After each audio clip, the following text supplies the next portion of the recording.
What's going on, everybody? Just hopping on here. I want to talk for a little bit. Obviously, today is an interesting day in American history, and I'm going to share with you um, my experience. I encourage you guys. I'm sure most people that were alive during this event on September 11th, 2001, have pretty distinct memories. And as Casey on our shows like to talk about, how powerful it was on September 12th as a nation and where we've come. So today, I do. I work for Fox on game day for college football, and today, I mean, based on the years, there's 7 days, and it doesn't happen every year that we have college football on the anniversary of September 11th. And this year is one of 7 days, I guess, one of 7 years, and this happens to be the 20th anniversary. So today was a different day, as you guys know. Some of you know that I hype up the crowd, I get everybody going. But we're at school in Columbus, Ohio, and today was one of the better experiences I've ever had on September 11th. The way that it was handled by Fox Sports and the way it was handled by the hosts.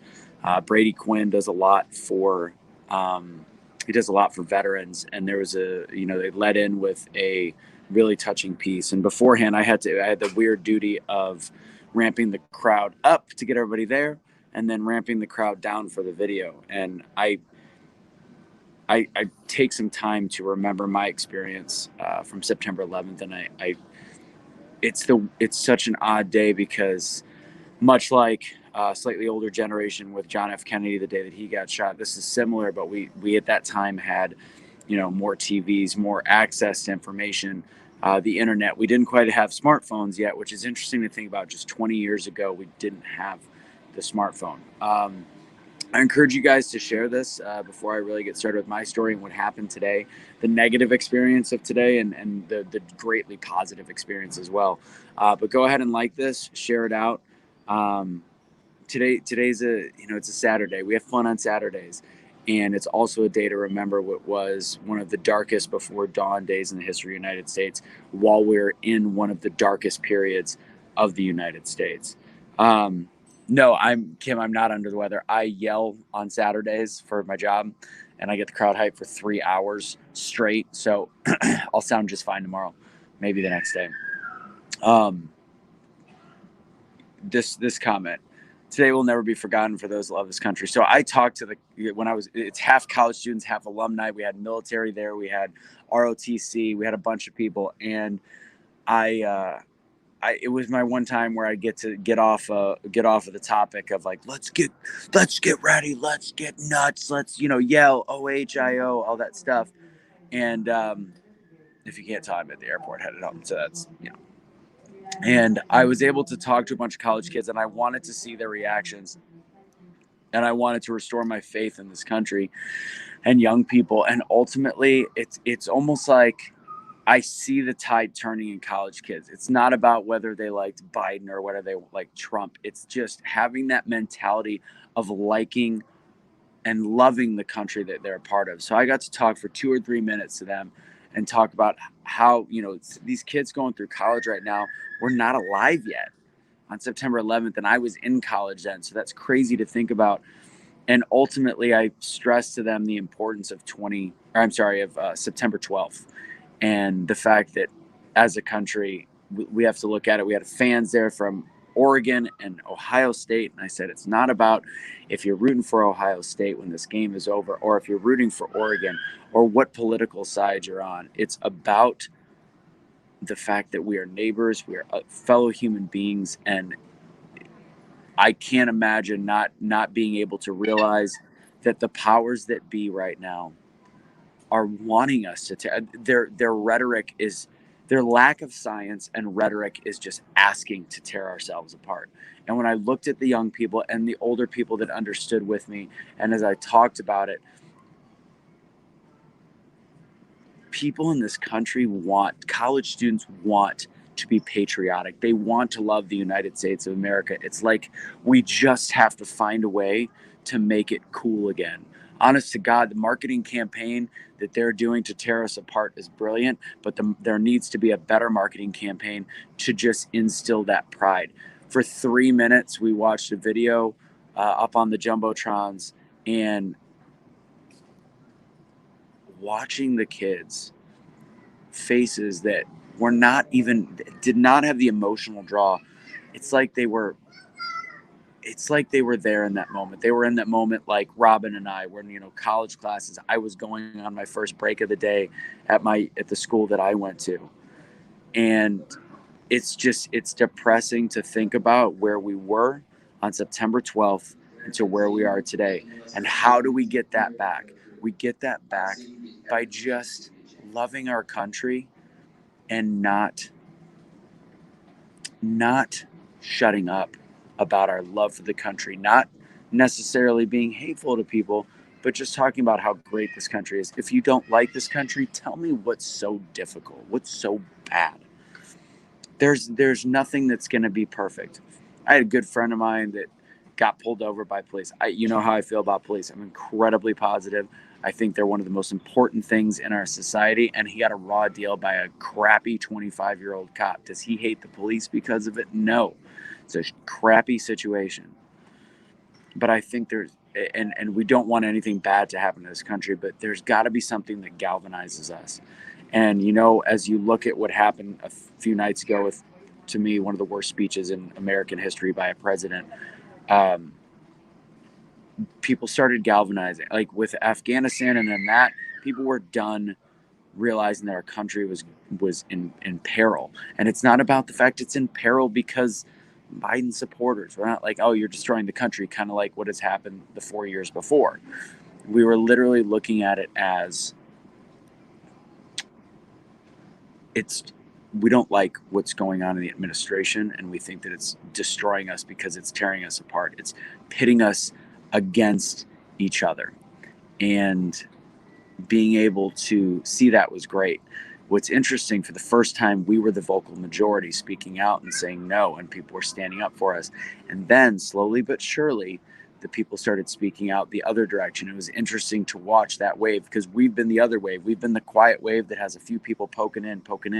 And like wildfire, people started then following Biden's path and saying, you guys are destroying the country, you're killing each other, when in all reality, there's science that says a certain thing about the V words that says that it helps individuals. They of course ignore anything with adverse stuff, and then at the same time, there's nothing that is really making it's not a disease of the, or it's not a virus of the it's not a pandemic of the unvaccinated. It's a pandemic for everybody, and the words were divisive and it was targeted.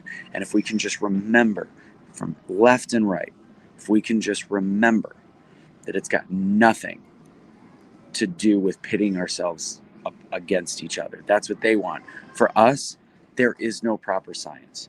If all the money that we spend on it, they can't find it, then guess what? It's still freedom of choice, and that's part of what's being an American. And remembering that today and realizing that they have managed to create the greatest marketing campaign, and you can call me a conspiracy theorist. And the thing is, I don't know why they're doing it. I don't know what the master plan is, but ultimately we are so much stronger as Americans. I'm going to tell the story about what appeared to be a redheaded Antifa gentleman in a second. That's how I'll end. And I'll tell that next, and then I'll talk about my experience on the September 11th, because my dad plays an important role in that story. My girlfriend at the time in college plays an important role.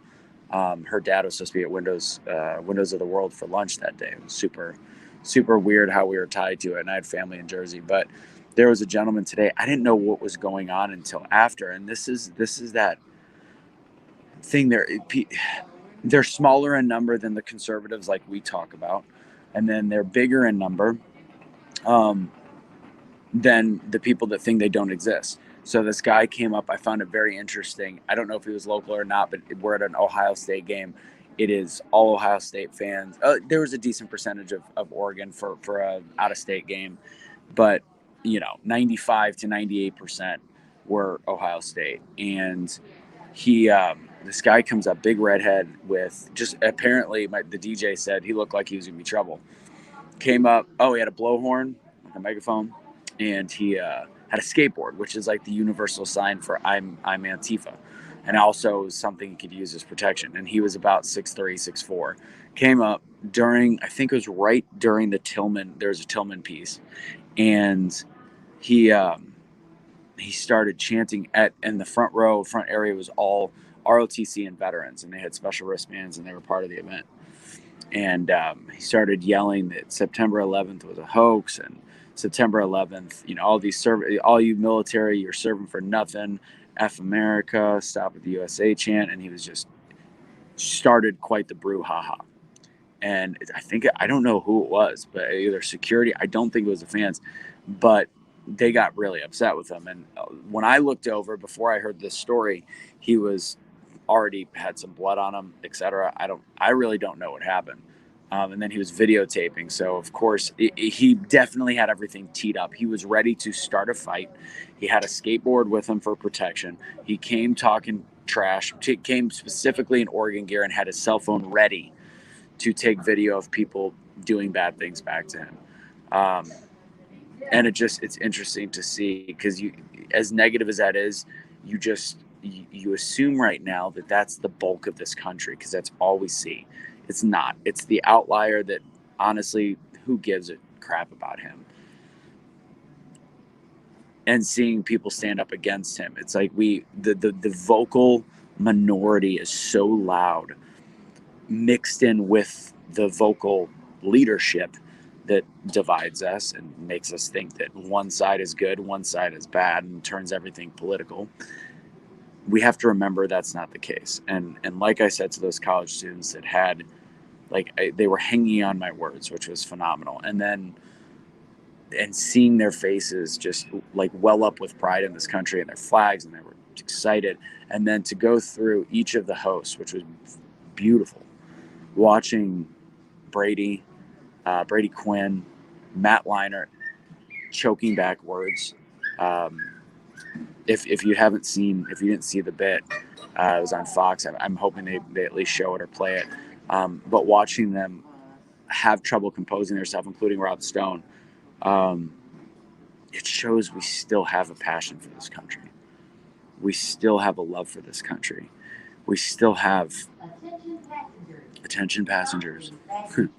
We still have, that's actually because of 9/11. Let's not forget that.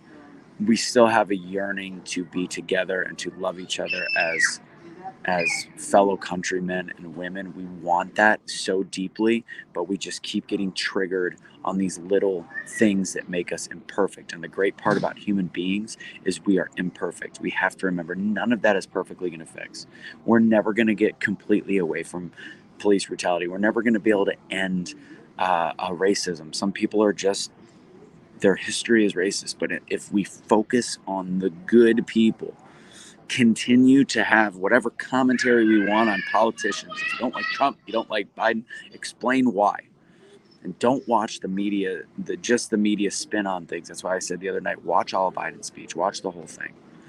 So anyways, my real quick story about 9/11, which every year I think about. And, last night before I went to bed, I prayed, and I tried talking to my dad, and I was like, man, something about 9/11. I miss him. It was an interesting morning. So he's got a heavy New Jersey accent. So I woke up, went to school. I was in a graphic design class, and I went on my break, and I'll never forget, I was with DeShazier, and I try to hit him up once every couple of years on 9/11. I remember him talking to me. I don't remember last week, and I remember this so vividly. So I walked to the student union. I went to art school, so it was super small. And him and I were walking, and he's talking about, your college sophomore. Like, we don't know what we're doing. Like, you're supposed to be at art school, but graphic design school. And he's talking about him going on the road and doing music that year. And he said that he doesn't, he's like, man, I don't fly. I don't like flying. I got to take a bus. We're going to take a bus. And we walk into the student union right when the second plane hit. And everybody was super confused. And I went to an art school, so people were even more confused about anything from a political standpoint. To be honest, based on some of the responses I get from some people, they still are. But regardless, they everything froze, and I think everybody can understand that.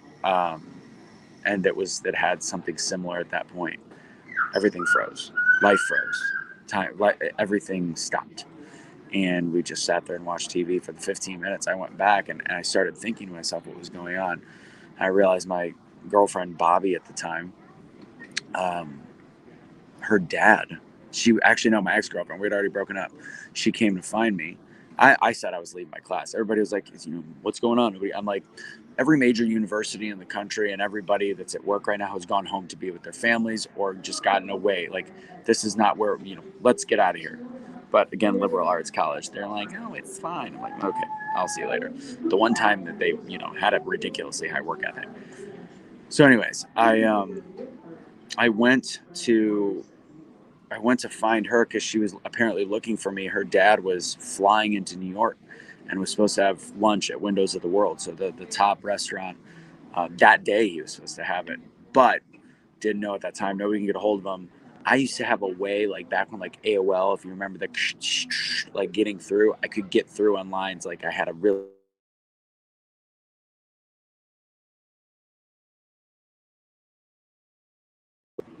I got through the first time. Literally, the first time I tried calling him, she had been trying for 2 hours. She got a hold of her dad by about 9:30, 10 o'clock, um, maybe even a little bit later, which was like 11 o'clock Eastern time. But we got a hold of him, and he was fine. He was stuck. Am I still muted? Check, check. Oh, he back. Okay. Um, Sorry, mom called. And so, needless to say, as a child, it's okay. Um, so since I was, VIP at that point because I had helped her, um, I went and I got to use a phone because at the time again, I think I had a cell phone, but it wasn't, you know, we used a landline still. So I called my dad, woke him up because he lived in Vegas, and I'll never forget. My dad served in the military, but not really served. He was stationed in Paris, France, or in Vietnam. But he had a lot of pride in this country, and Italian, New Jersey accent. And I called him. I said, "Hey, Dad, are you seeing what's going on?" And it was like 7:30, 8 o'clock his time probably.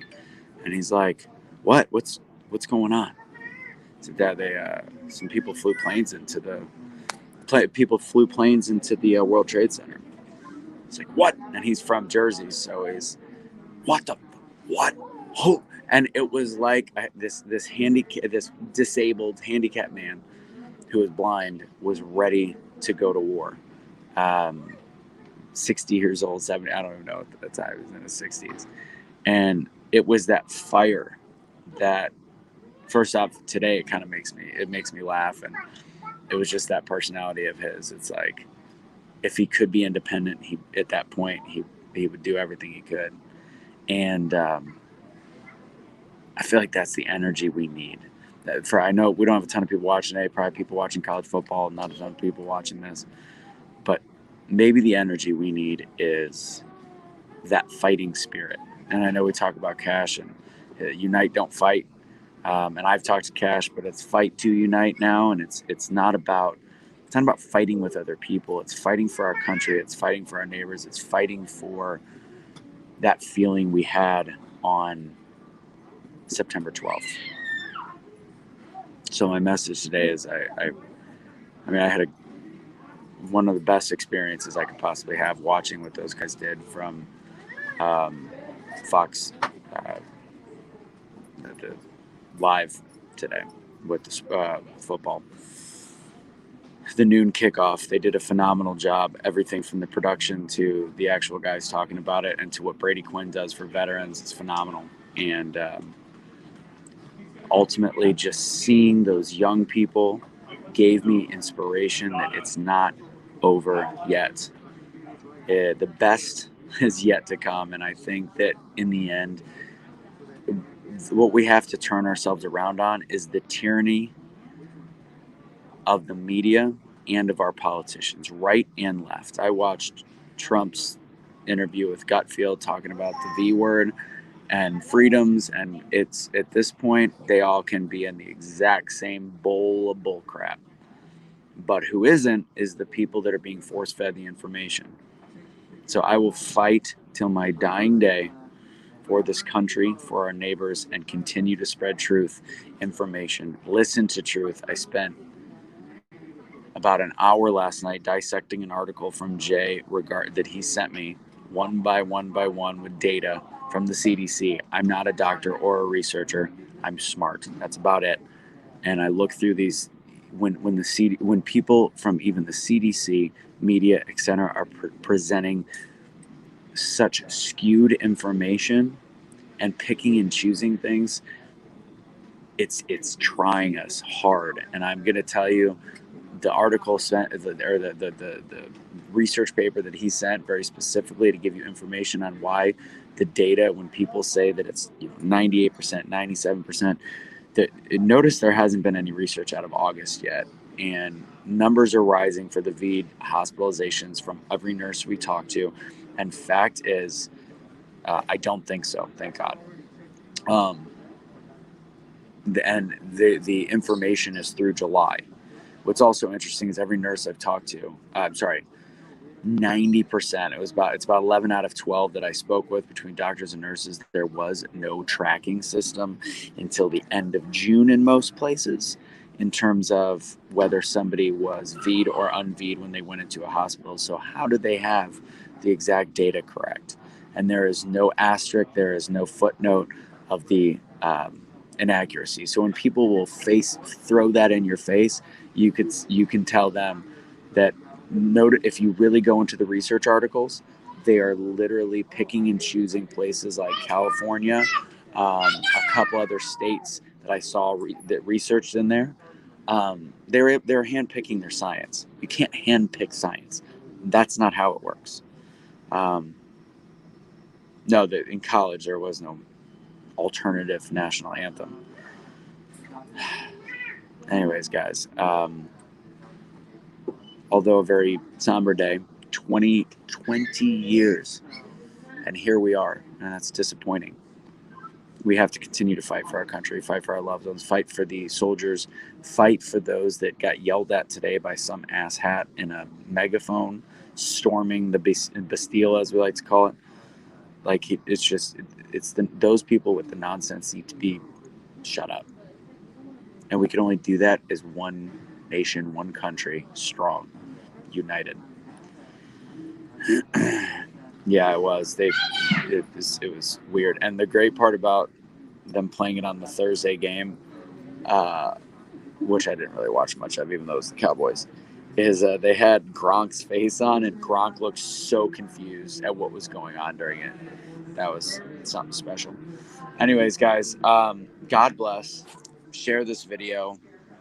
Share your own experiences. I mean, I think a lot of you probably aren't used to going live, but do it today.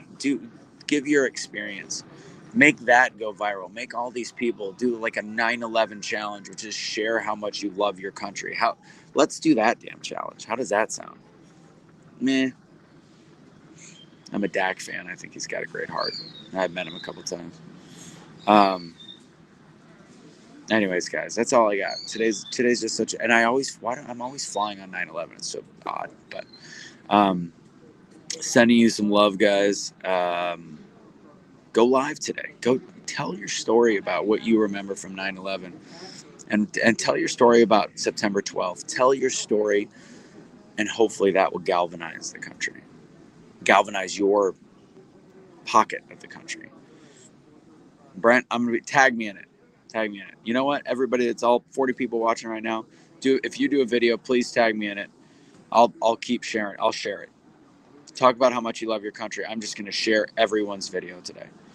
Talk about your memories of 9/11 and what that makes you remember. And I will be dead honest. I could not hold back tears when they were giving those speeches. I couldn't. When they were talking on air, and when they were crying, and when I watched the video, and when I brought back all the memories, and it's tears that haven't come in a while, because it was just a memory, but now it's hitting so close to home because we've gotten so far from the country we were. So far. Anyways, Godspeed, everybody. I'll catch you later. I'm looking for those videos. Tag me, tag whatever you can that can find me. All right. Later.